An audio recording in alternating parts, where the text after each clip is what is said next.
This is just an introduction to part two of the Khoodeelaar television channel being broadcast at the broadcasting time mentioned is 15:50 GMT. It's 3 minutes late, but this is part two timed at 15:50 GMT, and this will be a short part. Part three will be longer, and this is just a introductory part, which is to say that the personification of evil, the depraved Boris Johnson, is being backed by the dirty digger Murdoch scum, and of course the evil Mail on Sunday, the Daily Mail Group. Daily Mail is the one that appeased Adolf Hitler and the Nazi Party and the Nazi movement in Germany in the 1930s. So the Daily Mail has retained its fascistic tendencies and proclivities. As for the Dirty Digger has had no morality except greed. But both of those two are the kind of wider circulated tabloids on Sunday as well.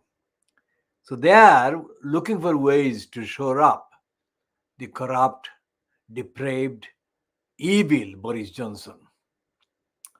While Boris Johnson's evil perpetrations are witnessed by baby Angel Geronimo.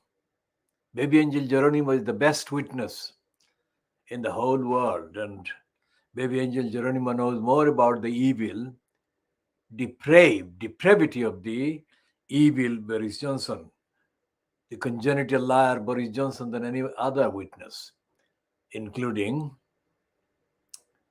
the woman who wrote the book Goodbye Britannica or Britannia,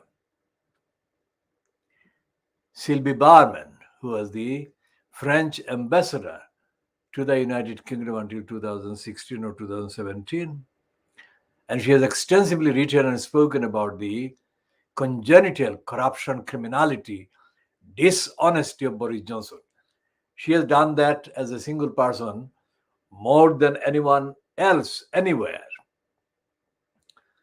So it is to be seen as to how far the two, the scum and the Daily Mail Group, which backed Liz Truss as well, to what extent and in what ways they get exposed over their promotion and peddling of this crook, liar, criminal, evil Boris Johnson. Now, Boris Johnson's father, Stanley Johnson, is himself, with curious exception, because he got involved in a stunt, allegedly supporting the baby Angel Geronimo. But his support didn't last, because he retreated very soon after the Sun published a piece about Stanley Johnson allegedly saying that Geronimo should be left alone. And Stanley Johnson has not spoken a single word since his retreat. And that retreat can only have been connected with his being approached by the evil son he produced. Now, Stanley Johnson is, quote, in the news today, saying that he is confident that Johnson, his son, will get back to number 10 Downing Street as Prime Minister. Not only that he will do the things that are very dear to himself, that is Stanley Johnson, including Europe. Fuck the lot of you, the Johnsons, the lying scum. It was Boris Johnson who got Brexit done, you fucking cunt. So how is Johnson going to do things that are dear to you? The liar, Stanley Johnson, pretended to be an anti-Brexiteer. So where is his difference with the lying Boris Johnson, his son, over Europe? So there is this land of evil, make-believe, Little England, whatever you call it. There is no morality, no ethics, no reason, no logic, no compassion. It's a cruel, selfish, greedy place. The Stanley Johnson has a track record as bad as the racist record of his son Boris Johnson, because when Boris Johnson condemned Muslim women wearing burqa resembling bank robbers, like looking like bank robbers, Stanley Johnson rushed into the public arena along with his corrupt, criminal, dishonest daughter Rachel. And the both of them said the identical thing as if they had written the script themselves together, or they had been handed the script by the evil Boris Johnson himself. They both said the same critical sentence, that in condemning the Muslim women wearing burqa, resembling bank robbers, Boris Johnson had not gone far enough. What would have been his going far enough? Should he have said that they should be murdered, assassinated, or whatever? Because next to murder, after the Brexit referendum so-called result was announced in 2016, in June 2016, dozens, if not hundreds of reports were published from across Britain, where people who looked like Muslim or who wore Muslim dress were targeted, physically targeted, beaten up, including a large number of Muslim women. So this is Stanley Johnson, who said that in attacking the Muslim women's right to wear burqas and in condemning Muslim women as looking like bank robbers, his son, Boris Johnson, had not gone far enough. Meaning, what would he have accepted or considered as going far enough? Those women that were attacked in June 2016, Muslim women, should they have been murdered instead of just being physically assaulted and done grievous bodily harm? So this is the Boris Johnson that is now being put forward by the dirty digger Murdoch scum and the evil, fascistic, Nazi-appeasing Daily Mail group, Mail on Sunday. Is that what Britain needs? Is that what the United Kingdom needs? Is that what society needs? Or is there anything that makes any sense in this corruptly controlled, evil-dominated, depraved-dominated country? So we shall be looking more at this and the implication of all this as things move to the next stage of deterioration and degeneration. As for Pakistan and Imran Khan's ongoing campaign for Hakiki Azadi, this is the first one that extensively in this, at least this length I'm saying on this channel, Imran Khan and his close associates of the Pakistan Tehreek-e-Insaf are missing a very serious and important political, ethical, and moral opportunity. This is all to do with East Pakistan. The man who spoke at the Lahore lawyers seminar, or lawyers seminar where Imran Khan was the keynote speaker later, but that man spoke and he very briefly referred to the real Pakistan was East Pakistan. Now, it was very significant that at that event, when Imran Khan's turn came and he did deliver the keynote speech, that is the longest speech, Imran Khan did not comment, on that statement, which is absolutely telling. I'm saying that Imran Khan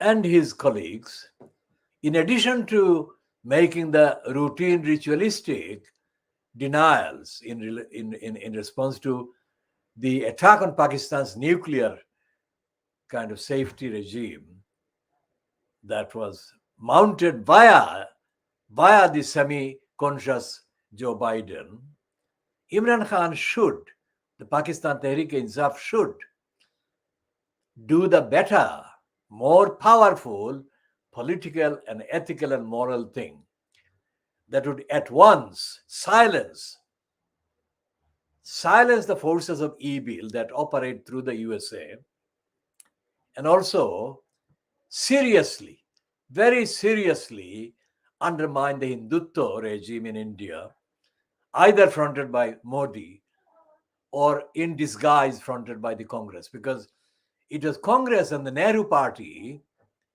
Nehru-led kind of dynasty, that actually created the problem that the Hindutva asserting BJP fronted, Modi controlled regime or the group is perpetrating now. What Imran Khan should do at once, in one stone, with one stone, he can undermine the USA and the forces of evil that are operating through the USA state, and the Hindutva regime going back to August 1947, is to recognize the real Pakistan. That is to say, what was the purpose? What was the matlab of Pakistan? 1971. But the real Pakistan that was there before the 16th of December 1971. What was the matlab of the Pakistan together? What was it created for? And what was the purpose of Pakistan together that was not delivered? And why were the morons in the Pakistan army, including Imran Khan's relative, Niazi, General Lieutenant Colonel Niazi, who was the front man in the attack on the civilians of East Pakistan during 1971. What were those morons thinking? What were they defending, these morons, these criminals? So if the Zardaris and the Sharifs are the criminals and thieves and the Dakus and churs, then how would Imran Khan describe those military crooks and criminals who mounted the attack on the civilian people of East Pakistan, which was the East Pakistan, the main Pakistan? And why did they do that?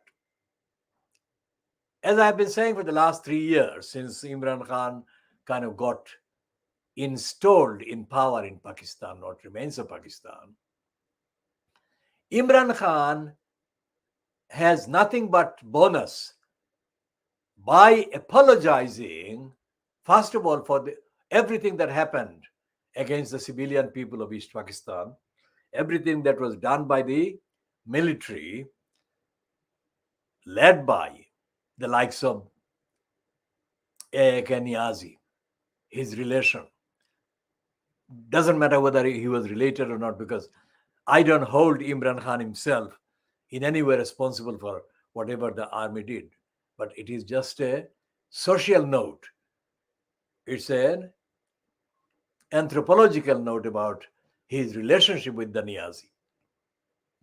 What was that Niazi and the others in the Pakistan military in 1971? What were the criminals thinking that they were doing? Who were they doing it for? Were they doing the attacks on the civilians of East Pakistan because they were convinced that by attacking the civilians, innocent children, women, men of East Pakistan, that they were achieving the matlab of Pakistan. Was that what the matlab kya, Pakistan ka matlab kya, was about? That they were murdering, raping, massacring, and doing assorted other attacks on the whole civilian population, directly and indirectly, across East Pakistan during the 9 months of 1971. Imran Khan has got no option. Imran Khan has got absolute duty to say that he is sorry that it happened. That's number one. And I'm giving the 6 points. The number 2 is that he is sorry that he did not recognize this until now, whatever reasons. Number 3, that he is absolutely determined to tell the truth, the whole truth, and nothing but the truth about the question, Pakistan ka matlab kya? La ilaha illallah. And that he is going to do by immediately, without any delay, without any excuse, putting at the top of the identity of that Pakistan, East Pakistan. The next one is to say that he is now going to raise funds. Yes. If he could raise funds for the flood affected people to that extent, the extent that he did on the 5 or 6 telethons that he did, then it is not any different. In fact, it is more urgent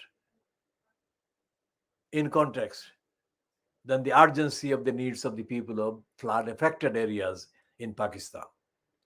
So he should raise funds to start the process of paying some compensation, because there is no way that any compensation would be sufficient.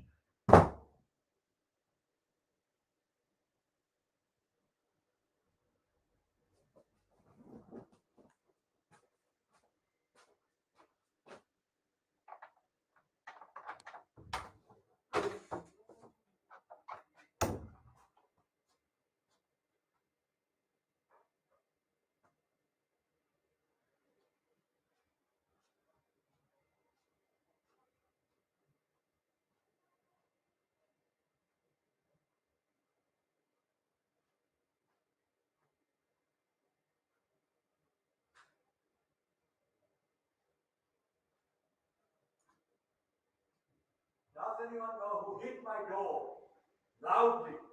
Which criminal hit my door? Some criminal hit my door very loudly. Very loudly, somebody hit my door. Calm down. I heard it. Calm down. Yeah? Yeah, but I mean, it hit my door very loudly. Yeah, you say that. What do you mean? Imagine this. I'm telling you, it was very loud. I could hear it from inside the room. Your door, someone else's door. Sir, did you hit on this door? Just ask a question. Which room is mine? Which room? I don't know who did. Well, I'm not making it up. Yeah, I know, but I'm just wondering. Because he has a sitting on there. John, where are you going? So, Where are you going? Where are you going? Oh, sure. Come sit down. I'm going to have to eat it's probably confused Come me. sit down.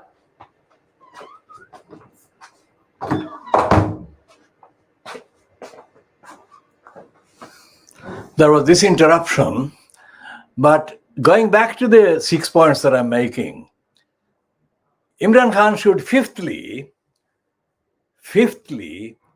order, commission, along with the people everywhere, including in Bangladesh, a complete, comprehensive list of the victims of the murders, massacres, and attacks by the Pakistan Army on the civilians in 1971. And Imran Khan should move a motion at the United Nations General Assembly,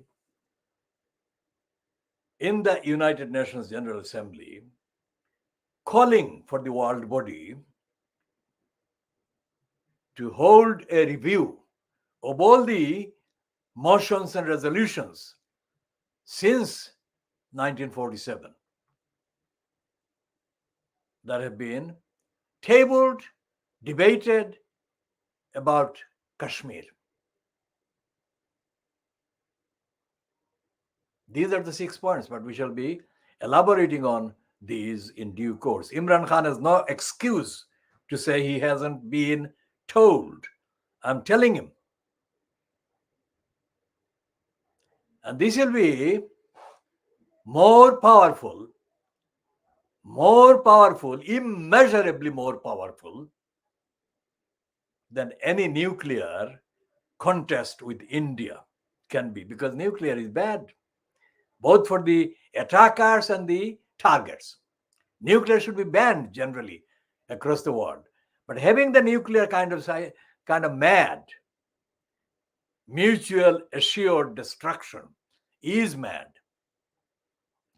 A better, more civilized, and more humanitarian, liberating, democratic, just, and fair outcome would be to decommission the tension and the causes of the tensions between the two states, and also to begin the process which should have begun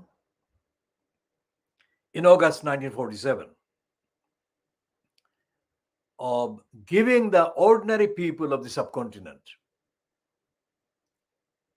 the true tastes of freedom, liberty, and to undo the injustice that had been done over 190 years of actual occupation and beyond, before 1757, by the British and the Western imperialists in the subcontinent. The people in India who are starving, the people in India who are being raped, murdered, bulldozed. Proportionately, the majority of the people victims of these attacks across India are Muslims. But those who are not Muslim, but Hindus, too deserve same treatment or equal protection. And Imran Khan should be speaking about what is happening right across the subcontinent. There is no offense in speaking about that. That is the moral high ground Imran Khan should be reaching all around.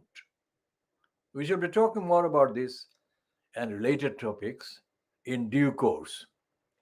Now, as for the contest in Britain, so-called in the Conservative Party, if the lobby, the same criminal lobby, the nasty party, the nasty lobby,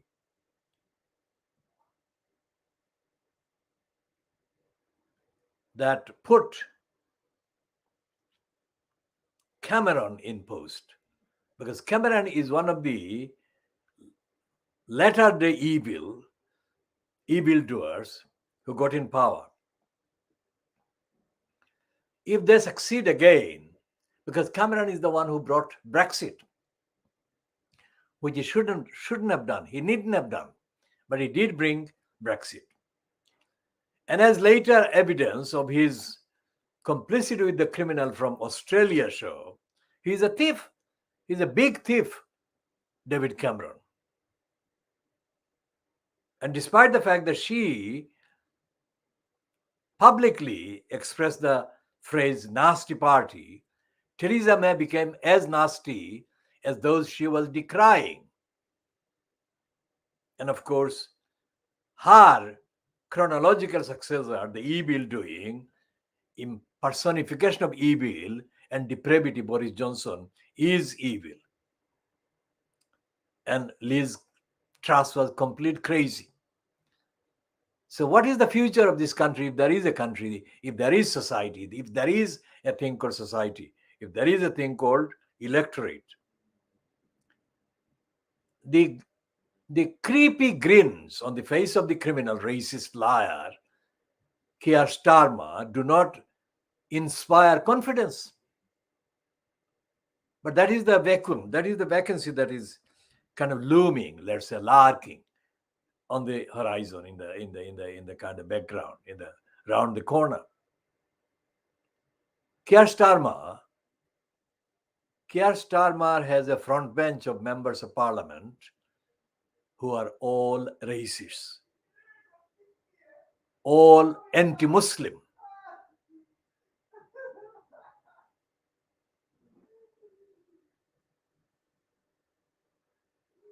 So we should be talking more about all of those and the consequences of having whoever.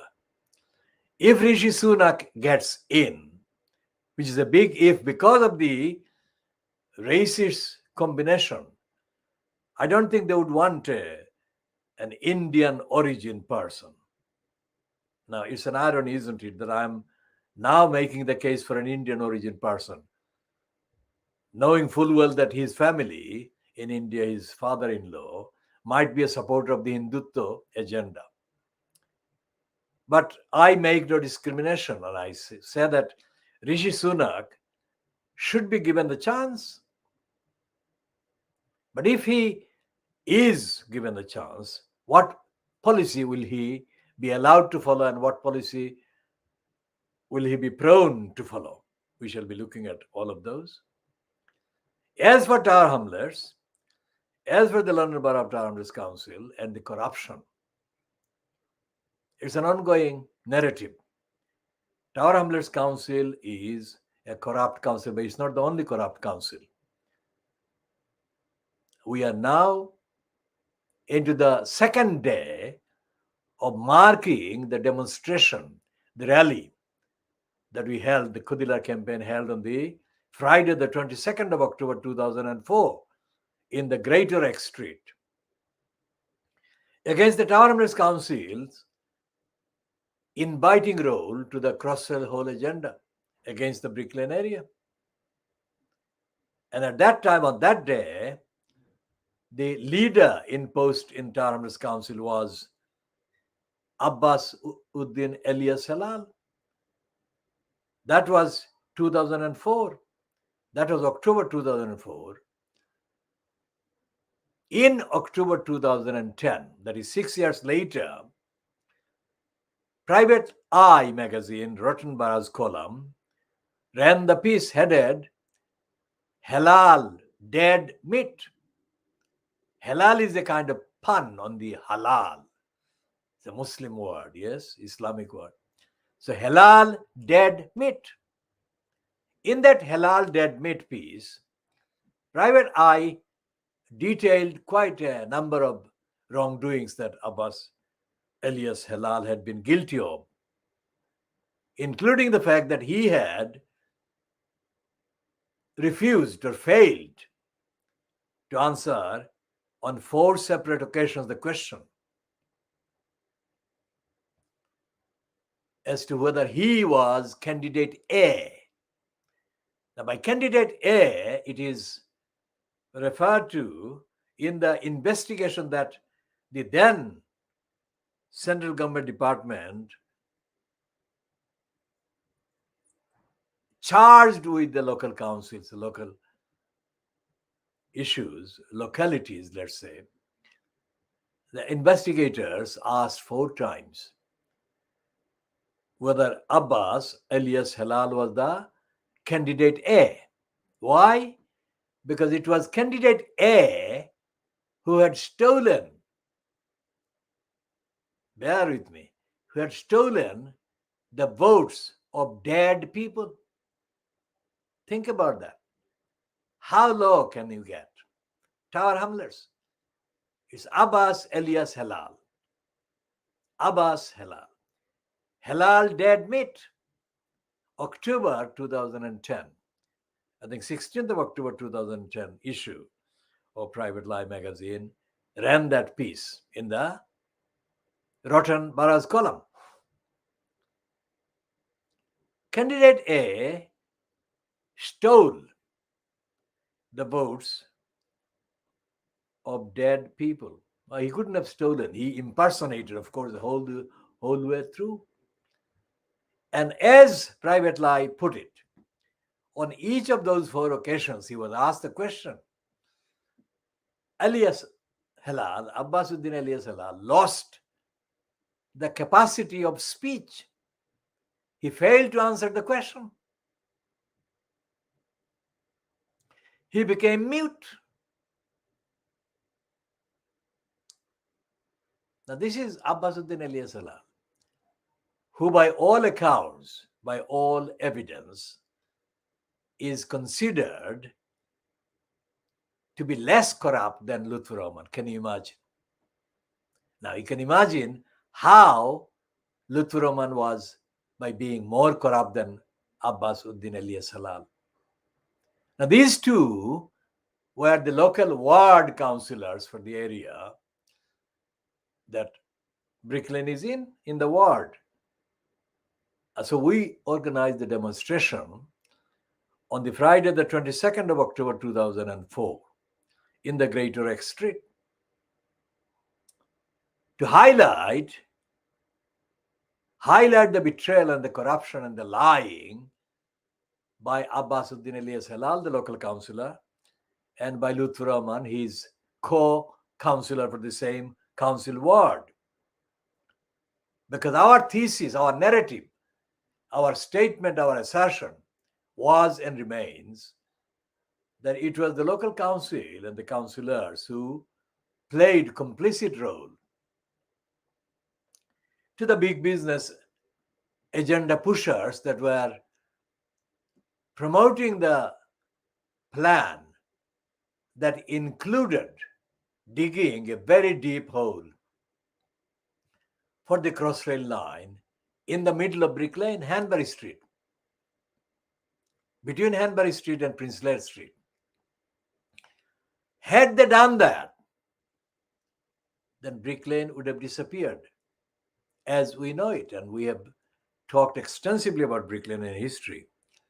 Now, I noticed only yesterday, that is 22nd of October 2022, ironic, isn't it, incidentally, I was doing research on K. Jordan and Brick Lane.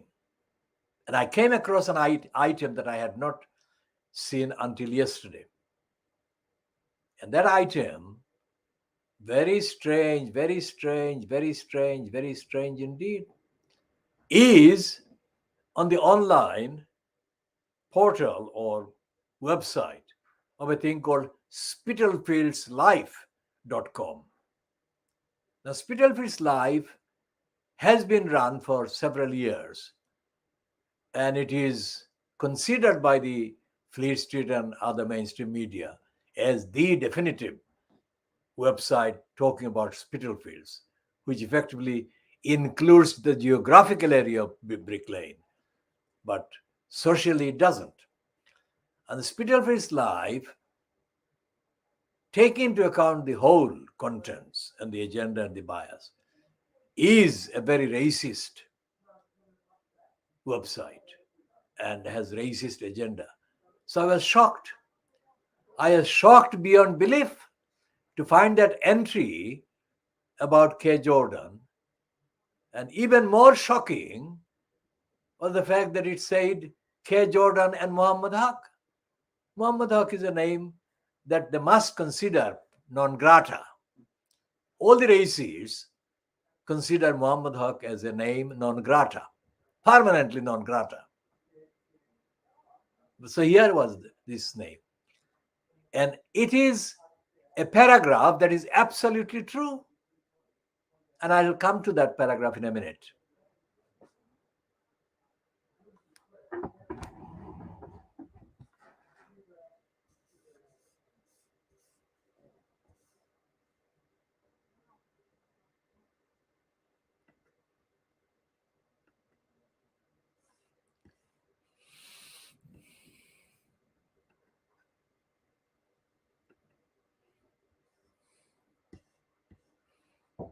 Come in. Come in. It's open. I didn't know. Good news, man. Yeah. Well, I didn't know if you wanted a spoon or a fork. No, I can't hold this. I can only Do use. that? Right. Yeah, because my fingers are, not didn't well know- enough to Well, I manipulate. didn't know. I brought it with me just in case. All right. Thank you, Martin. No worries. Somebody did a very strong kind of hit on the door. Very, very strong, very disturbing. I don't know. Well, mate, I'm not with you No, now. no, I'm just saying. Yeah, yeah. No. I don't know. I was in here, I think. Thank you.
So this piece on Spittlefield's life is headed "The Crossrail Drillers."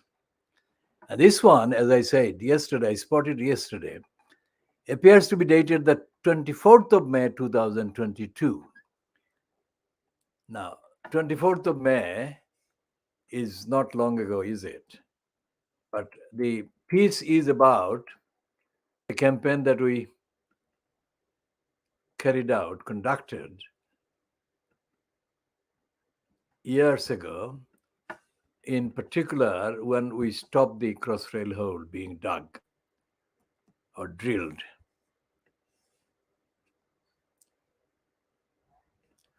Now there is a reference to K. Jordan and me in the same paragraph. Now this is not anything to do with me needing them to mention me. That's not the point. The point is that they actually recognized the work that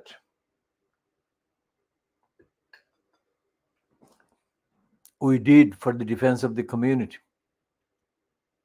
And they did not exclude the work.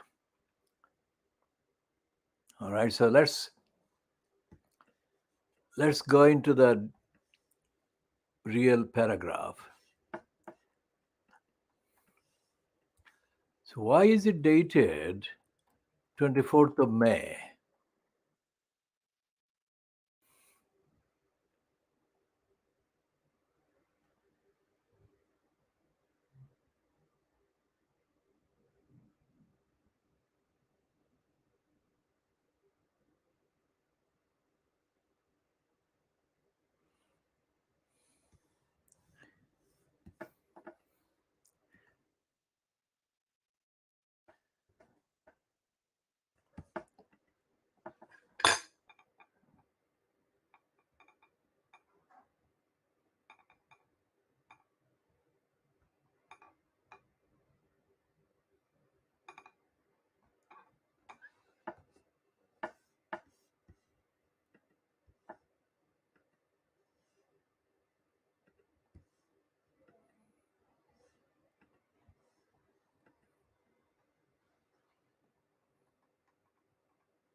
Now, this is the piece that is part of a comment.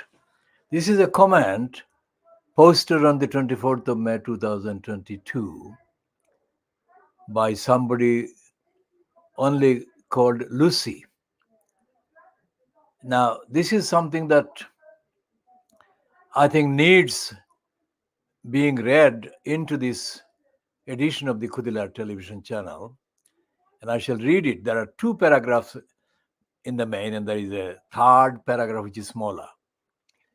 It's worth remembering that Tower Hamlets Council wanted the Crossrail station at Whitechapel in order to leverage property values in the area. There was little reason for this station in transport terms, as it is so near Liverpool Street. Lead Councillor Michael Keith and Chief Executive Christine Gilbert, who was married to the then railway minister in charge of Crossrail, got Spitalfields councillors Helal Abbas and Lutfur Rahman to buy into the plans. The next paragraph, which is the slightly longer one, a giant construction hole was to have been built in Hanbury Street, with hundreds of lorry movements and a giant spoil heap nearby. But the No to Crossrail Hole campaign put a stop to that. Thanks to K. Jordan from the Spitalfield Small Business Association and Muhammad Haque, organizer of the Khoodeelaar campaign. Khoodeelaar cannot be exactly translated, but conveys in Sylheti a hostile force is digging. This motivated a large local protest, leading the council to about turn and lobby against the Hanbury Street Hole, which was stopped in 2006. Those works would have devastated the Brick Lane area, and things would have looked very different now. Now, that is putting it mildly, Lucy, whoever the Lucy is. I have a suspicion, but I don't want to confirm it because it may not be the same person, but it is a Lucy that appears as the comment poster.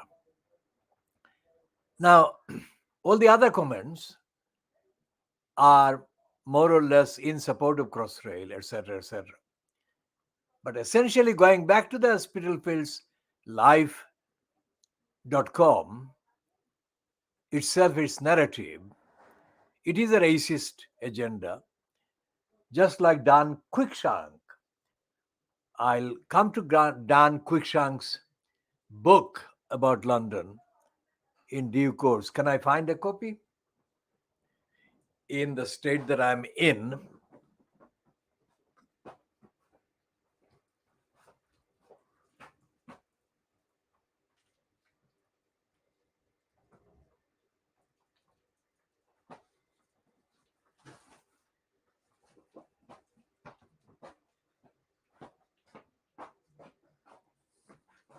this is Dan Cruikshank's London, a portrait of a city in 13 walks.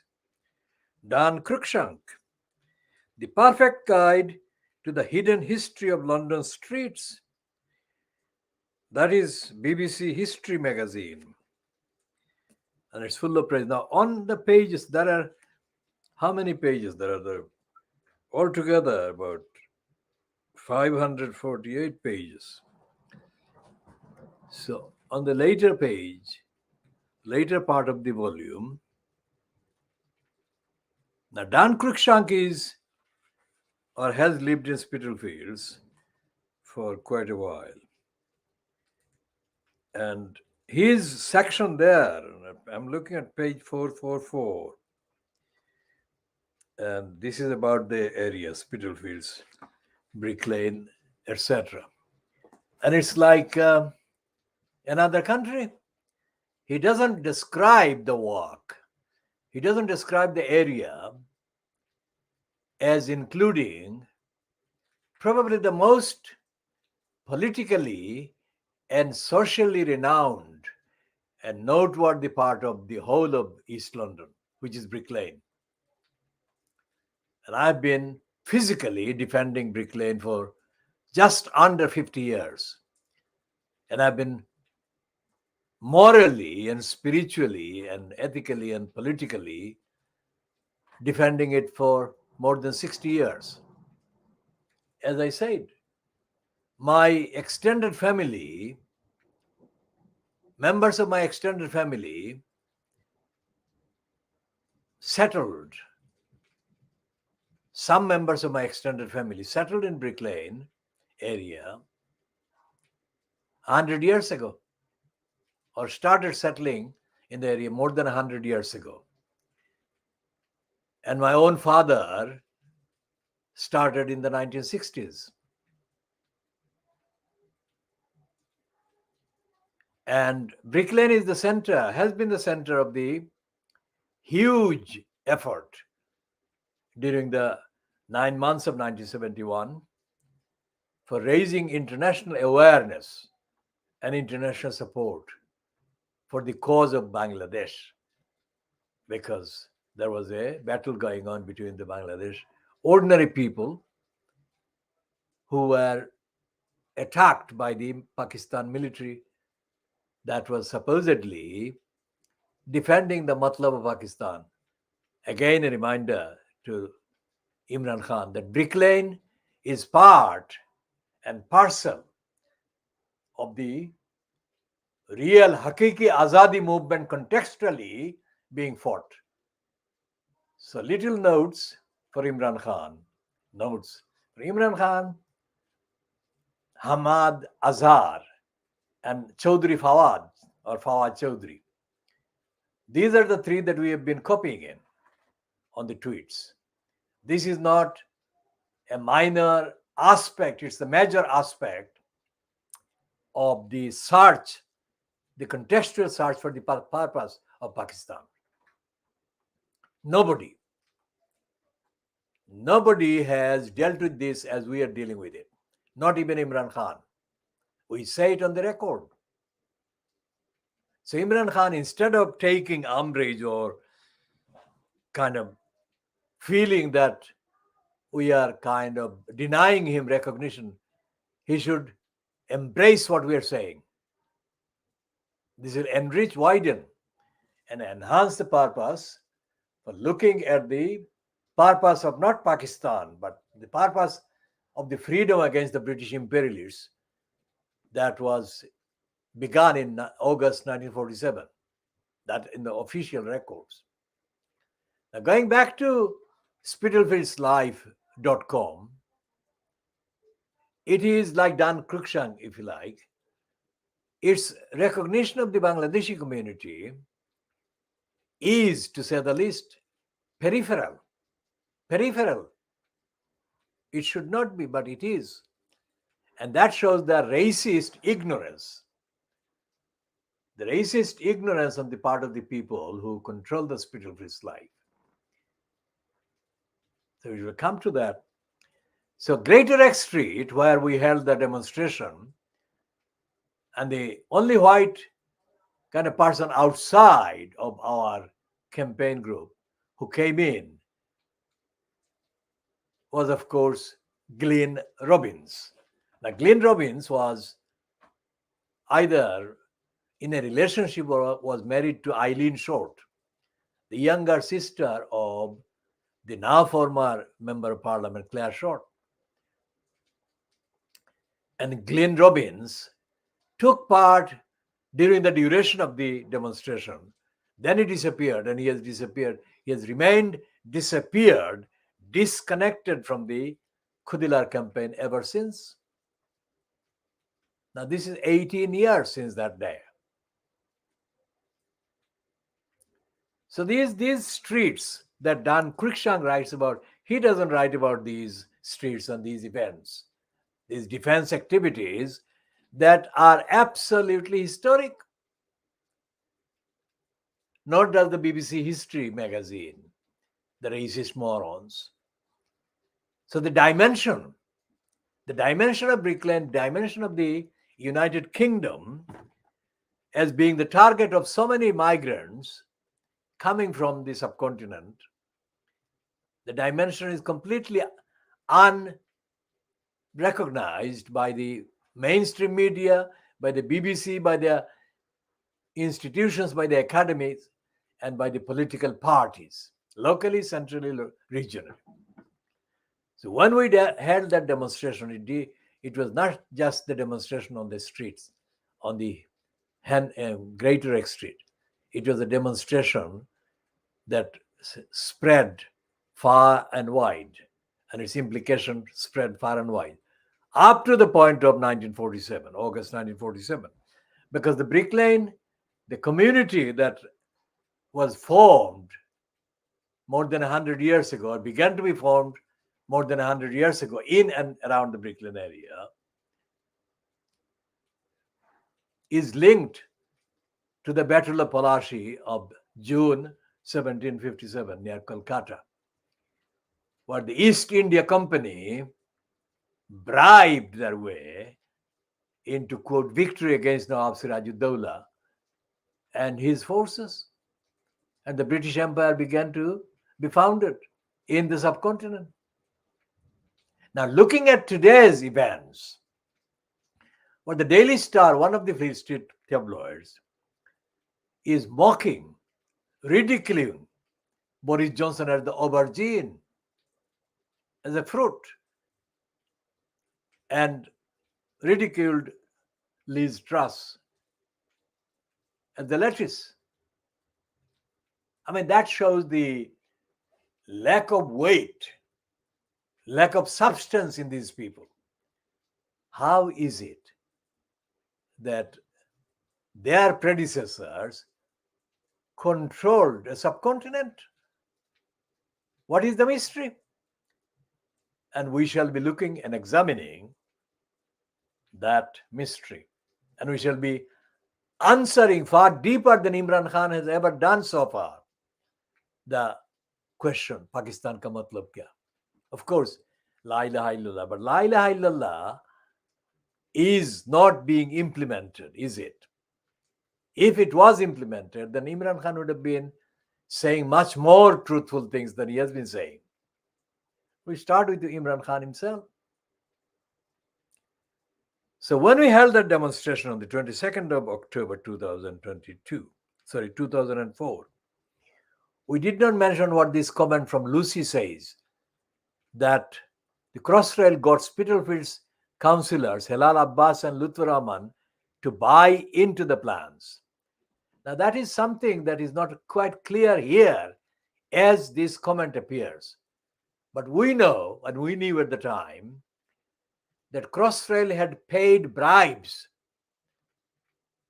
to a number of people in Spitalfields, so in Tower Hamlets, including Abbas. Now, we cannot give chapter and verse because we haven't got the documentary evidence in front of us.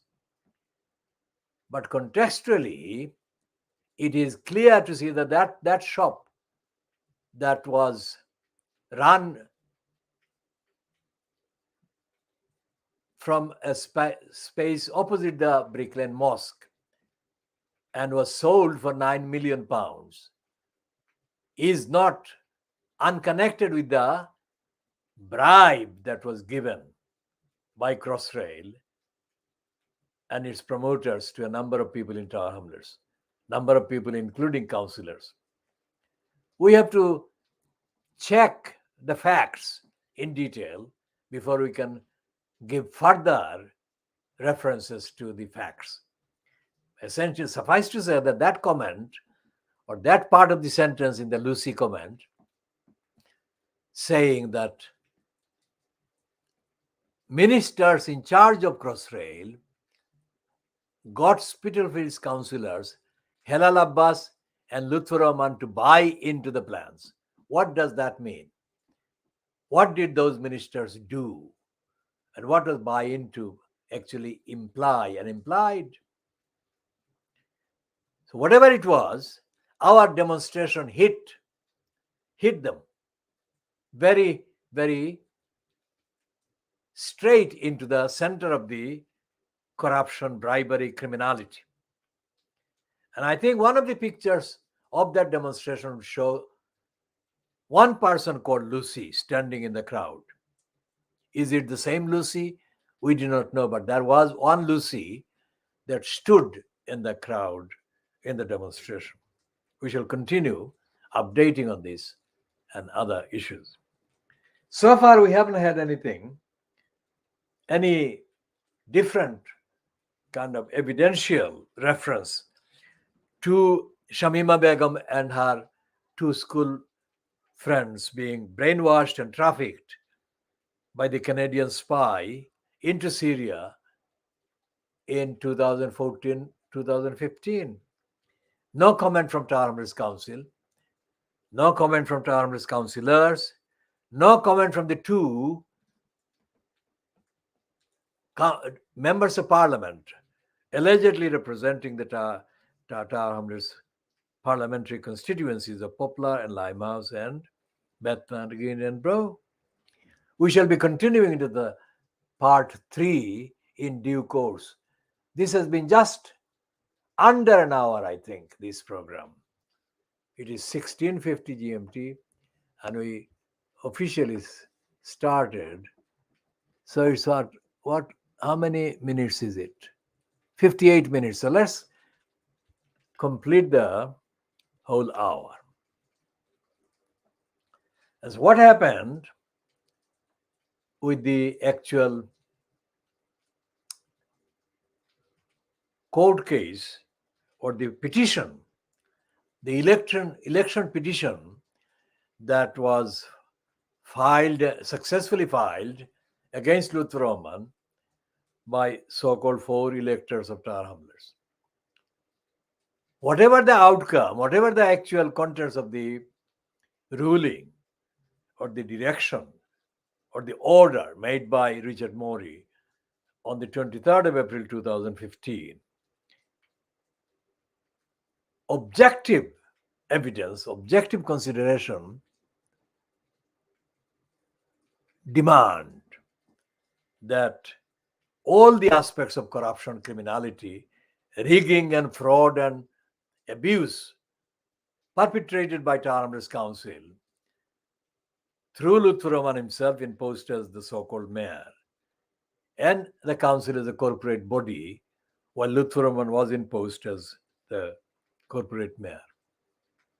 And individual decision makers at every level of the council, the decision makers who lied and faked and caused severe damage and loss of amenities and caused damage and harm and detriment to people affected by their wrong decisions, wrongfully made decisions, must be investigated, must be examined. And also, the huge number of council properties, housing stock that was transferred to the corrupt Poplar Haque and the equally corrupt Tower Hamlets community housing must be revisited, and the control of the council stock that was transferred to those criminals must be restored to public control, social control. We shall be talking more about all of these and more in due course. This is 16:53 hours GMT, and the length of this broadcast has just exceeded 1 hour. We shall be continuing the next edition in due course.